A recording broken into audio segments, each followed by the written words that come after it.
Hello students, you know that we are going through the third poem of our English textbook, that is the Inchcape Rock. This poem is written by Robert Southey, who was a poet laureate of England from 1813 to 1843. The Inchcape Rock is a ballad. It is based on the legendary story of a pirate who removed the bell on the Inchcape Rock placed by the abbot of Aberbrooth. Okay, this poem gives us the message that those who do wrong things meet with due punishment. In the first stanza, we have discussed that the sea is calm, the air is also calm, and there is no motion. The keel was also steady in the ocean. In the second stanza, the lines show that there was the calmness on the sea, and the waves were not flowing over the Inchcape Rock.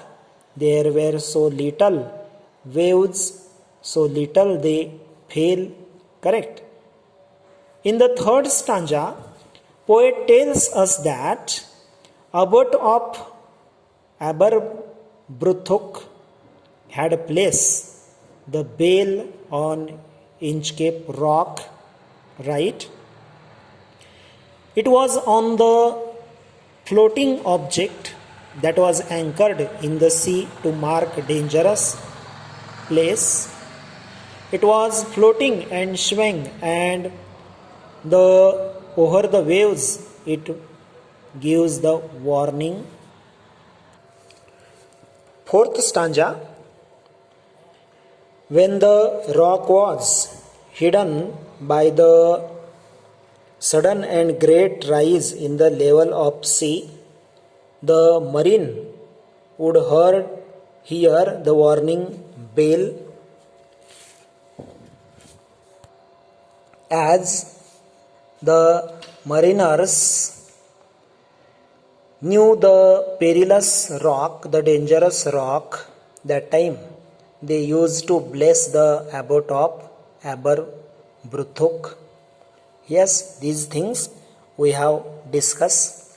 Now the fifth stanza. The sun in heaven was shining gay.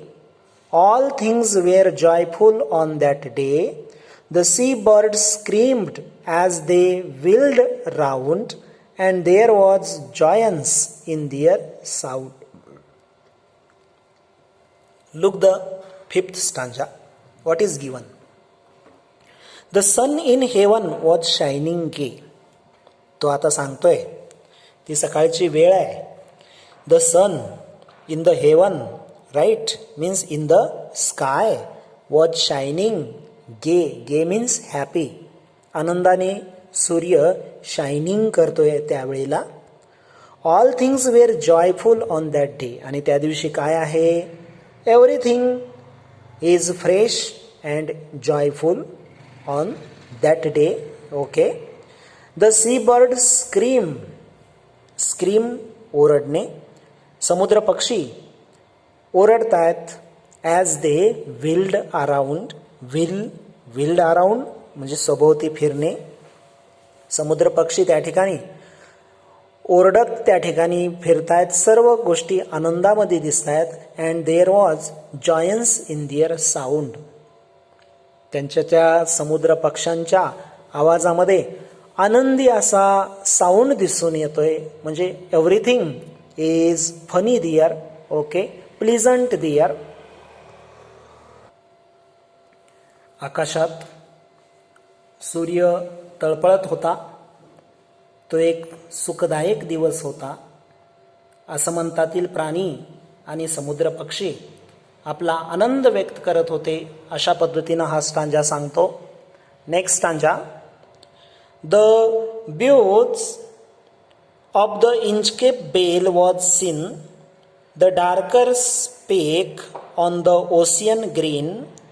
Sir Ralph the rover walked his deck, and he fixed his eye on the darker speck. What is given here? The buoy, its meaning floating object anchored in the sea to mark dangerous place.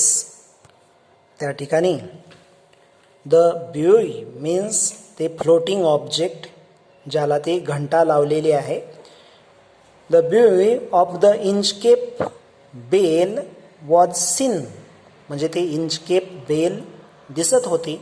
का तर तिथं काही समुद्री लाटा नव्हत्या, शांतता होती आणि ते इंचकेप बेल त्या ठिकाणी दिसत होती. A darker speck on the ocean green. कशी दिसत होती?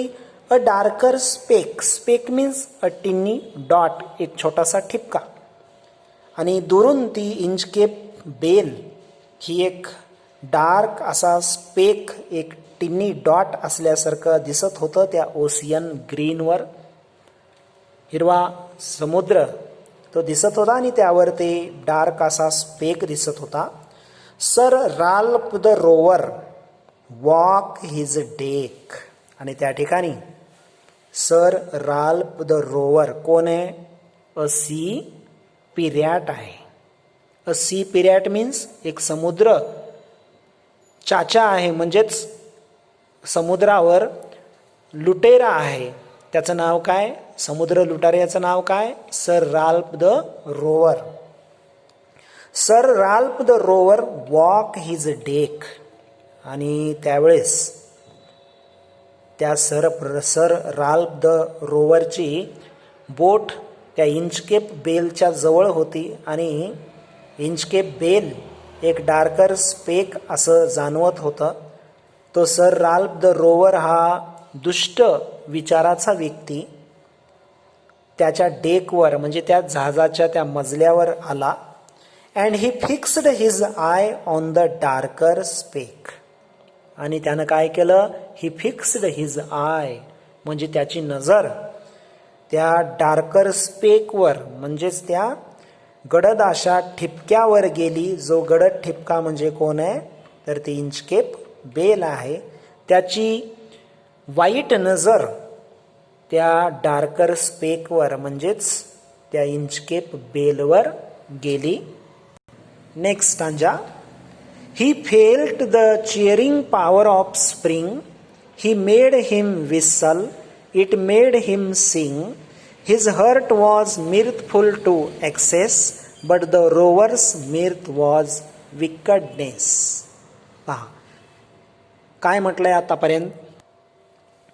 सर राल्फ हा जहाजाच्या वरच्या मजल्यावर उभा राहून इंचकेपच्या खडकावरील त्या घंटेच्या काळ्या ठिपक्याकडे टक लावून पाहत होता. आणि पुढे म्हटलं, तो आनंदी मूडमध्ये असून शिळ वाजवून गाणं गात होता. पहा काय म्हटलं. His eyes was on the Inchcape float. Sorry, he felt the cheering power of spring. त्याला काय तिथं जाणवलं? त्याला जाणवत होतं की चिअरिंग पॉवर ऑफ स्प्रिंग, म्हणजे तो आनंदामध्ये आहे असं त्याला जाणवत होतं. It made him whistle. आणि म्हणून तो ही वॉज विसलिंग दियर, तो शिटी वाजवत होता. It made him sing. He was singing also. His heart was mirthful to excess. His heart म्हणजेच त्या सर राल्फ द रोवरचं हर्ट काय होत होतं? मिर्थफुल. मिर्थफुल मीन्स जॉयफुल, आनंदी, आनंदी होता. To excess, but the rover's mirth was wickedness. पण त्या रोवरचा जो जॉय आहे, आनंद आहे, तो विकडनेस म्हणजेच दुष्ट प्रवृत्तीनं सामावलेला आहे, अशा पद्धतीने ह्या स्टांजामध्ये सांगितलं. Next, his eyes was on the Inchcape float. त्याची नजर कुठे गेली आहे? इंचकेप फ्लोटवर गेली आहे. जो फ्लोट करतोय ती बेल त्या इंचकेप या ठिकाणी त्याच्यावर त्याची नजर गेली. ऑलरेडी तो कोण आहे, तर तो समुद्रामधला लुटेरा व्यक्ती आहे. कोत ही, कोत मीन्स सेड. ही सेड, त्यानं काय म्हटलं, my men put out the boat and row me to the Inchcape rock.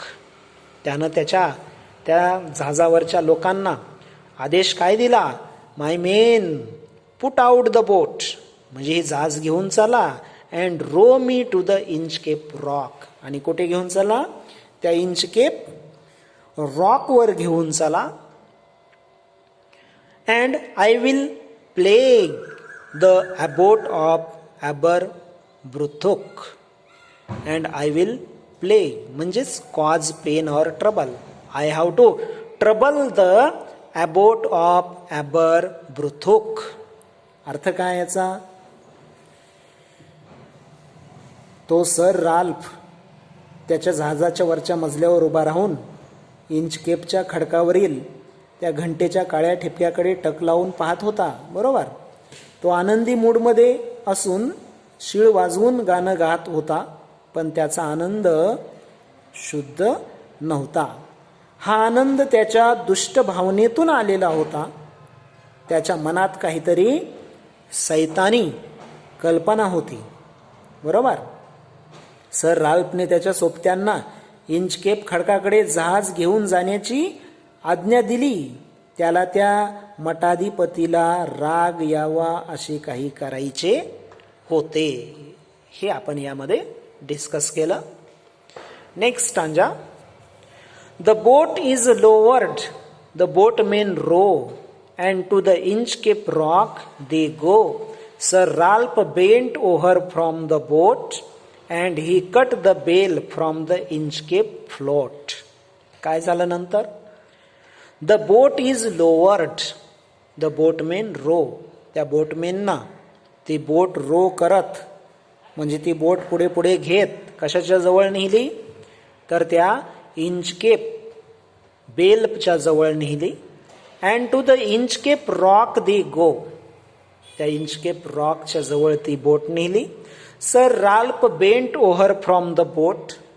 तो सर राल्फ त्यानं काय केलं, बेंट झाला, तो खाली वाकला. कशापासून, त्या बोट पासून वाकला. And he cut the bell from the Inchcape float. आणि त्यानं ती बेल कट केली.